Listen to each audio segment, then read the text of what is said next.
Syedaralun, puluhan pemuda yang mengatasnamakan Aliansi Peduli Pendidikan Aceh melakukan aksi demonstrasi di depan kantor Gubernur Aceh pada Senin 12 Desember 2022. Aksi itu dilakukan untuk menuntut agar penjabat Gubernur Aceh Ahmad Marzuki mencopot Kepala Dinas Pendidikan Aceh. Puluhan peserta aksi PJ Gubernur Aceh segera menindaklanjuti rekomendasi DPR Aceh untuk mengganti Kadis Pendidikan. Koordinator aksi Muhammad Hasbar Kuba mengatakan aksi tersebut dilakukan karena ada banyak permasalahan dalam lingkungan Dinas Pendidikan Aceh.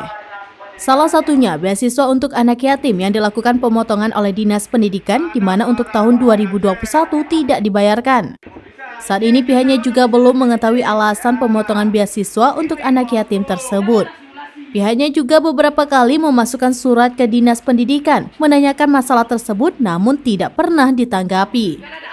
Para demonstran memberikan waktu hingga hari Kamis 15 Desember untuk Gubernur Aceh melakukan pergantian Kadis Pendidikan.